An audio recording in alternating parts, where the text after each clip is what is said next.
So I think you've hit on something really important here, Jer, and that is uh, the role that community plays in the realization of ideas. Um, and it all begins with language, right? Communicative action, uh, which is to say that ideas grow out of communities, out of intersubjective transaction between embodied, embedded subjects. Um, Ideas to be realized require participation because really words make our worlds. They make our worlds. They allow us to share space with each other, space that's invisible to those who don't speak our language. Um, you posted a response to Professor Anton's video about individualism, Jer, and he talked about this bizarre aspect of language that um, it's as the words are outside of space and time. Um, they have a meaning which appears to transcend any particular use of the word, though we would also say that it is the use itself that gives the word its meaning. So there's this very strange relationship between the sign and its meaning. I mean, with spoken language, it seems as though they are the same. The word spoken, its meaning is the speech and all that the speech entails. Immediately for us as embodied subjects, embodied, embedded subjects. In other words, as Professor Anton put it in his book, we are uh, self and world as one uh, whole, one larger process, you could say, of intentional uh, polarity, you know, between perception and perceived, though perception or perceiving is also always are always also perceived. So to be a perceiver, you must be in the world able to be perceived by others. And or as Douglas Harding puts it, as Corey's always referring to, you don't have a head. Your face is other people.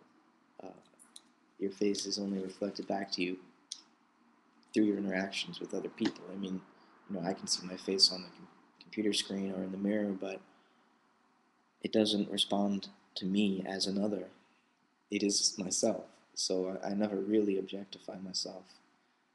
Um, and it's funny that uh, I read Merleau-Ponty saying exactly that on my first ever YouTube video about 3 years ago, that the body cannot be objectified. And just a little bit of self-reflection on my part there. Interesting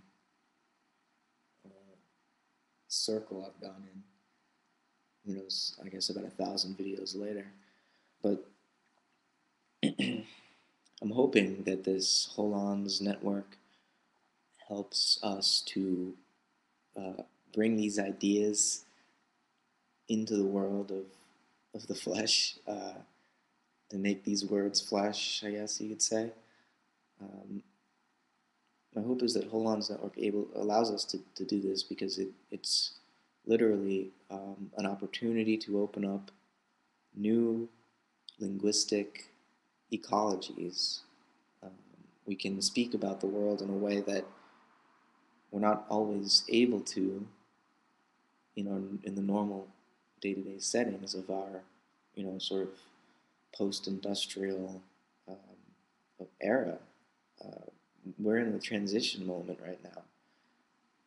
We're aware of the fact that most of our cultural traditions are archaic and that they were uh, based upon thousands of years of oppression.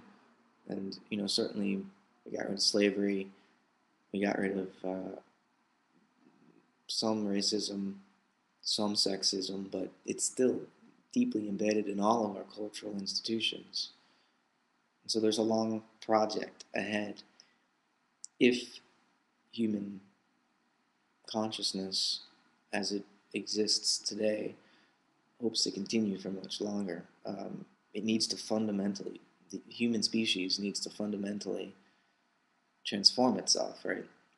I think many people here on YouTube agree about that much, just not about what it should transform into.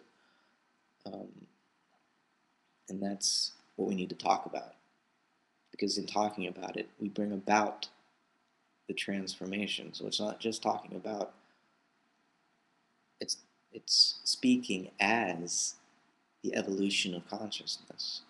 I think, Jer, you should come back on the Holons Network with Professor Anton. We can do a four-way discussion with John and I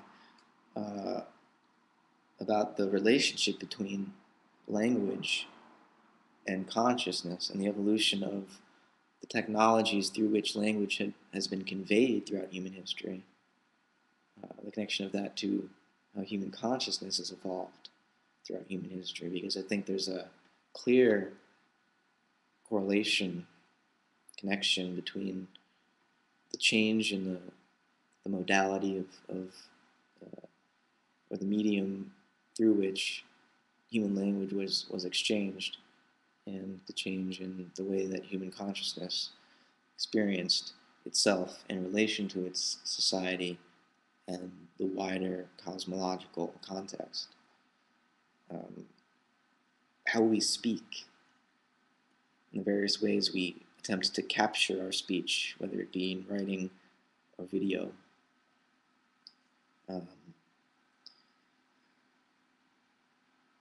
That's what makes our worlds. That's what allows us to share invisible spaces that non-language speakers simply cannot see, or those who do not speak our language cannot see. Language, as Heidegger put it, is the house of being.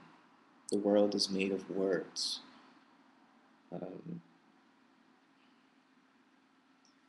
And I think in terms of integral theory, integral practice as well, I think language is the last frontier. I mean, 20th century philosophy has basically been philosophy of language, right? Everything has turned into an examination, a deconstruction of language. And I think, as a postmodernism, perhaps integral theory has to somehow come to terms with language. And I think Habermas allows us to begin to do this by understanding language as a communal activity, something that we share, something that fundamentally binds us together in a larger process of evolution, which transcends us as individuals. So I think I'll leave it at that, and I'll contact you, Jer, and Corey through some messages, private messages, in order to arrange this discussion that I'd really like to have. So, yeah, I'll be in touch.